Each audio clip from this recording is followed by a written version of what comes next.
We all know the perils of falling in love in middle school. Sometimes people just don't reciprocate the love. 5th grade was a good year.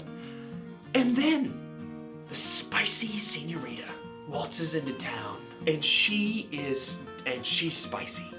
I developed a scheme to try and see how she felt about me. My idea was to tell everybody in the 5th grade that I was moving. I'll get to see what Ashley thinks about me leaving. Because if I leave and she is sad, then I'll know indefinitely that this woman loves me. I'll never have to risk the embarrassment of rejection. I'll never have to face that. Instead, I can do this and see indirectly what she thinks about me. So I tell everybody, I spread the lie. Ben calls me. Dude, Ashley was excited.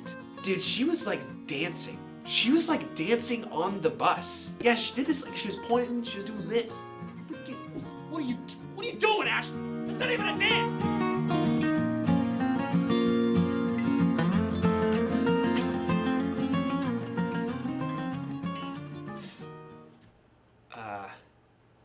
Anyways, dude, Ashley was excited.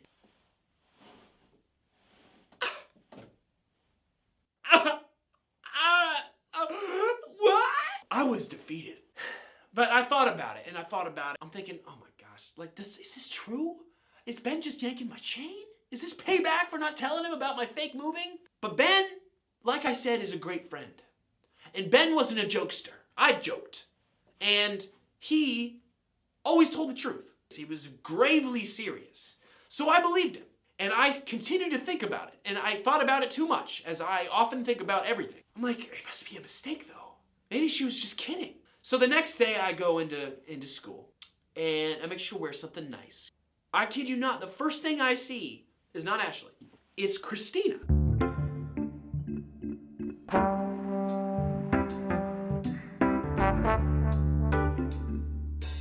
Christina comes winding around the corner and she is in tears.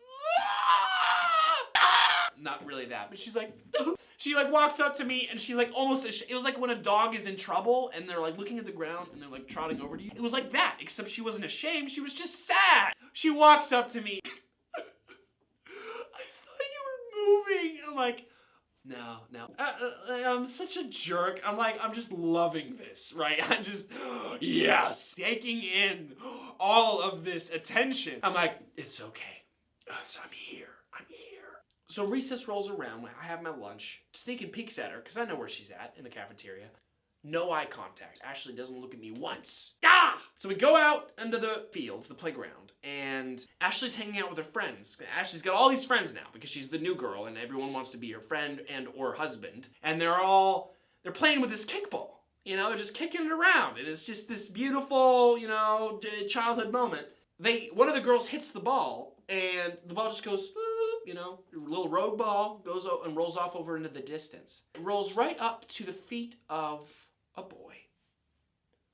Guess who that boy was? It was me. And I look down at the ball and I look up at them, and classic movie moment, right? I pick up the ball. I'm like, here's my chance. Maybe she'll love me. This is the first interaction we've had. And I'm like, hey, did you guys drop this? Oh, sorry. Hey, did you guys drop this? Ew. Well, I don't want it now. And then they turn around and leave. Like a posse, like a gang of desperados. They walk away, and I'm just standing there with the ball in my hands. Ball rolls off my fingers. It was so pathetic. I felt so ashamed. It's real. She hates me. She doesn't just not like me. She hates me. I'm standing there, feeling absolutely sorry for myself, in utter desperation for somebody to care about me. If only I was aware of the fact that people did actually care about me, that a girl had already shed her tears for me that day because she thought I was gonna be gone. But no, I wasn't thinking about that. I was thinking about her. I was thinking about the Tabasco sauce. My sadness evolved into anger.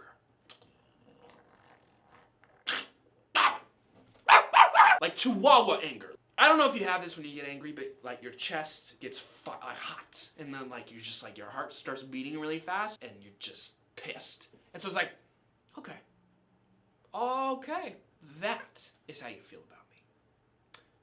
And I marched right up to them as they were walking away. They didn't see me coming. And what happens next, my friends, is for episode 3. I'm kidding. No, I'll tell you now. What happens next is so unspeakable. I do not condone any of these actions. They were very disrespectful. But I walked up to her, and I did this. Right onto her back. And it landed on her jacket, which, by the way, was covered with like diamonds or something. Like her jacket was so pretty. It was just the prettiest jacket. I spit right on it. It's horrible. Do not spit on people. And her friend was I'll never forget this, the look on her friend's face. And she sees the whole thing happen. Oh! She heard the noise of the Ashley immediately knew, because she heard the noise too, but she was like, no. She turned around and she saw on the jacket the spit, and she just like, ah! And then her friends like help her take off the jacket, like she throws it in the ground, like, ah! So I just go running. I'm like a gallant steed, walking away from an explosion, sprinting as fast as my legs could take me, laughing maniacally, as I was going. And I get all the way out into the field, and I stand there, and I turn around, and I'm like breathing really hard. I'm like, what have I done? And that's basically the end of the story. I got a referral, I got in trouble, but I was really expecting so much more than a referral, to be honest. But, I walked away mostly, scotch-free, and yeah, hot dog. The real loss was Ashley's jacket. So we really never developed a friendship after that. What went wrong is I tried to, be the law of the land and by spitting on her, shooting her with my saliva. And that's just not something you do. So men, don't spit on girls or anybody for that matter. It's not cool. All right, well, that's all I got for you.